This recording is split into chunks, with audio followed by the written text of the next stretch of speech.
투자의 귀재 워렌 버핏이 애플 주식을 대량 매도하더니 이번에는 이 두 가지 종목을 몰래 매입했습니다. 어떤 종목이냐면,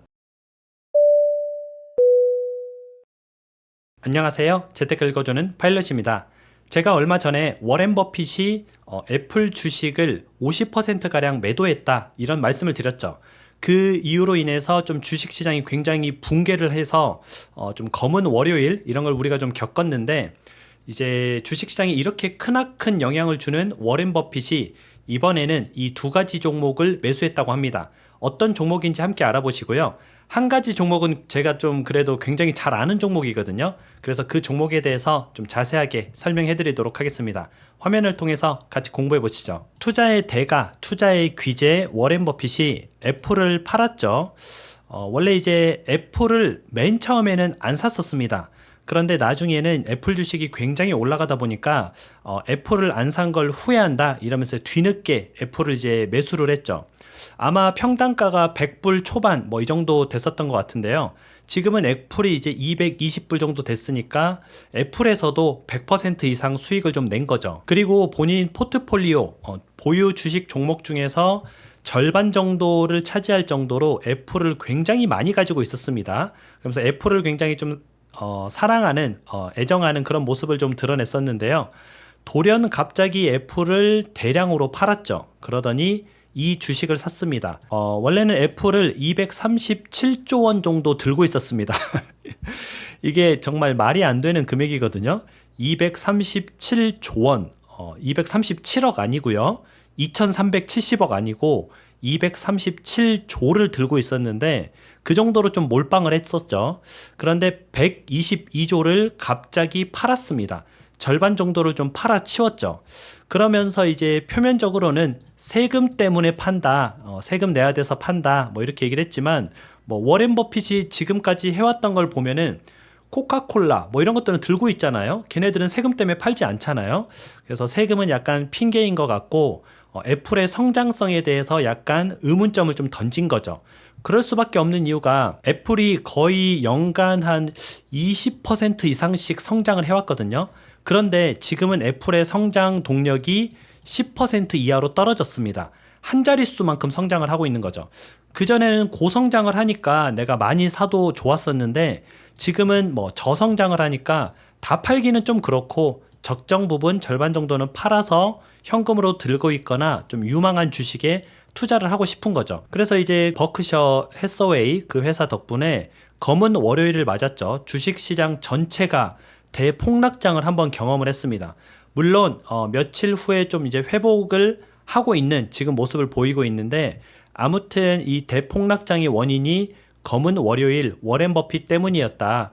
워렌 버핏과 그 AI 거품론 이 두 개가 합쳐지면서 폭락장이 왔었죠. 그리고 이제 투자할 곳이 없다면서 현금 보유량을 역대 최대로 늘렸습니다. 워렌 버핏의 현금 보유량을 한번 보시면요. 지금 여기거든요. 역대 현금 보유량 중에서 압도적으로 많습니다. 엄청나게 많이 보유하고 있죠.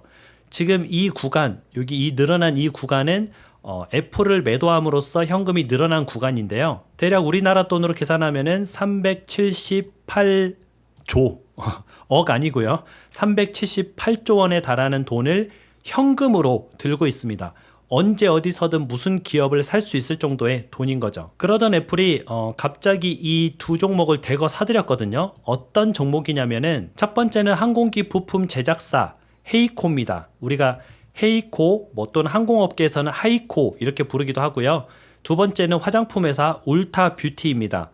울타뷰티 같은 경우는 제가 잘 모르는 회사이기 때문에 제가 이 회사에 대해서 설명하는 것은 조금 부담스러우니까 잘 알고 있는 항공기 부품 제작사에 대해서 한번 좀 말씀을 드리도록 하겠습니다. 일단 우리가 항공기 부품 제작사가 잘 나가는지 못 나가는지 보려면 그 항공기 부품 제작사가 납품하는 항공기 제작사를 보면 되겠죠.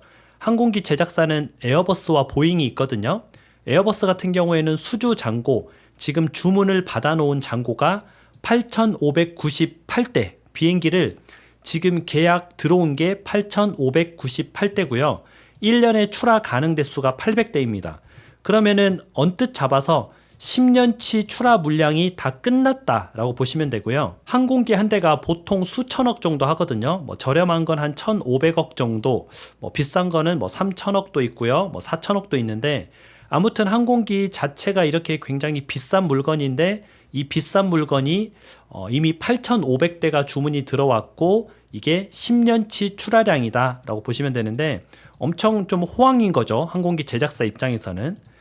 이러다 보니까 에어버스의 2023년 매출액은 654억 유로, 우리나라 돈으로 100조입니다. 그러니까 1년에 매출이 100조 정도 되는 거죠. 주문은 이거의 10배였으니까 얼마예요? 1000조죠. 근데 생산할 수 있는 게 100조 어치 정도 생산할 수 있다는 거죠. 그리고 에어버스의 경쟁사 보잉을 보도록 하겠습니다. 요새 뭐 보잉이 말이 많죠. 뭐 바퀴가 떨어지기도 하고 뭐 문짝이 조금 너덜너덜하기도 하고 그래서 이제 보잉이 조금 약간 위기를 겪고 있는데 그럼에도 불구하고 보잉 같은 경우는 수주 잔고가 5,800대. 물론 에어버스보다는 적습니다. 그런데 이게 돈으로 환산하면은 778억 달러, 우리나라 돈으로 105조 원. 물론 보잉 같은 경우는 민간 시장보다도 군 시장이 굉장히 비중이 큽니다. 군 전투기 관련 사업도 굉장히 돈을 많이 벌고 있는데 아무튼 여기든 저기든 합쳐가지고 한 105조 정도 매출을 내고 있다. 그리고 보잉도 제가 알고 있기로는 1년에 항공기를 한 700대 정도밖에 생산을 못 하거든요. 그러다 보니까 이것도 7, 8에 56, 한 8년 정도 어치가 다 팔린 거죠. 이럴 수밖에 없는 이유가 항공기 제작사가 믿을 만한 게 보잉하고 에어버스 이 두 개밖에 없습니다. 비행기는 전 세계에서 모든 국가, 모든 항공사에서 필요로 하는데 생산하는 곳이 두 군데다 보니까 상대적으로 이제 주문이 좀 밀린 거죠. 그리고 우리나라 대한항공 같은 경우도 보잉의 50대 규모의 이제 계약을 체결을 했죠.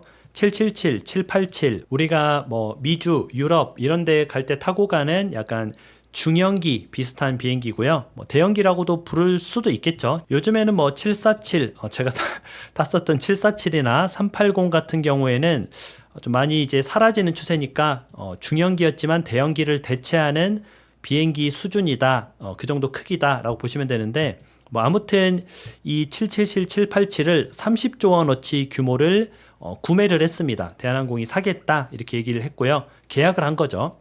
이렇게 우리나라의 한 항공사도 30조 원어치를 규모를 계약을 하는데 전 세계에 엄청나게 많은 항공사들이 계약을 하니까 당연히 돈을 잘 벌 수밖에 없는 구조인 겁니다. 그리고 이 하이코, 저는 이제 항공업계에 있다 보니까 하이코가 조금 더 편한데 뭐 똑같습니다. 헤이코, 하이코 똑같은데 이 하이코 같은 경우가 무엇을 만드냐면은 엔진에 들어가는 부품을 만듭니다. 엔진만 하더라도 엄청나게 많은 부품이 들어가고요. 또 조종석에 있는 전자 장비들 이런 것들을 만들고요. 뭐 예를 들면은 뭐 기상 레이더, 뭐 송수신 장치, 아니면 엔진 전자 개통의 장치 이런 것들을 만들고요. 여러분들이 타시는 이제 캐빈이라 그러거든요. 그 이제 승객석에 관련된 부품들도 많이 만듭니다. 하이코가 그런 일을 하다 보니까 굉장히 좀 중요한 중추적인 역할을 하는 거고요. 항공기 부품 같은 경우에는 안정성이 최우선이기 때문에 기존 납품사에서 바꾸기가 쉽지가 않습니다. 그래서 좀 그런 부분을 장악하고 있는 회사고 주가 흐름을 보게 되면은 지금 239불 최근 1년 동안에 42% 정도 주가가 올랐거든요. 근데 주가 흐름을 보니까 주가 차트가 뭐 나쁘지 않아요. 굉장히 좀 좋은 흐름을 보이고 있죠. 5년 단위로 보면은 수익률이 그렇게 높진 않습니다. 68%. 대략 5년 동안 70% 정도 오른 거죠. 주가가 코로나 때 이렇게 굉장히 폭락을 했었죠. 왜냐하면 코로나 때 뭐 항공업계가 다 힘들었으니까 당연히 항공기도 많이 팔리지 않았고 그래서 항공기 부품 제작사인 하이코도 주가가 많이 빠졌었습니다. 근데 그 뒤로 주가가 굉장히 많이 회복한 모습을 보이고 있죠. 그리고 전체적으로 한번 보도록 하겠습니다. 이제 1984년 저랑 비슷하게 태어났는데 저보다 조금 더 늦게 태어났는데 아무튼 이때는 주가가 0.2불이었습니다. 근데 지금 239불이니까 이게 11만 9,595% 오른 거죠. 주가의 흐름 자체가 굉장히 이런 모습을 나타내고 있는 거 보니까 지금 흐름이 깨지진 않았어요. 그래서 아마 워렌 버핏도 이런 부분을 좀 전체적으로 고려하고 투자하지 않았을까 생각이 드는데 우리가 워렌 버핏이 정답은 아닙니다. 그래서 워렌 버핏을 따라서 몰빵하면 될까요? 안 될까요? 당연히 안 됩니다. 적립식으로 우리가 관심이 있다면은 모아가 보면 좋고요.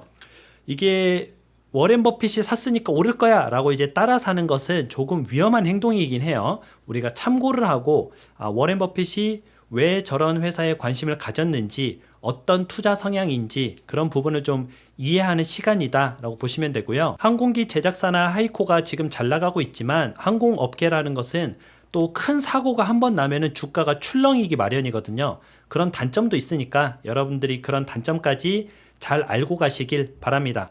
오늘 방송은 또 여기까지 하고요. 여러분들한테 한 가지 공지사항을 말씀드리면은 8월 15일 광복절이 어제였잖아요. 그래서 광복절 기념으로 시차 원두에서 이제 원두를 30% 할인된 가격으로 지금 판매를 하고 있습니다. 거기다가 이제 택배비까지 무료로 포함이 되거든요. 실은 이게 팔면은 거의 마진이 없다라고 보시면 되는데, 그래도 뭔가 이 광복절을 맞아서 여러분들께 좀 재밌고 좀 유익한 이벤트를 준비해 봤으니까 관심 있으신 분들은 고정 댓글에 달아둘 테니까 댓글창을 누르고 들어오시면은 시차 원두를 30% 할인된 가격과 무료 배송으로 구입하실 수 있습니다. 그럼 여러분들 오늘 하루도 행복한 하루 보내시기 바랍니다. 다음에 다시 만나요.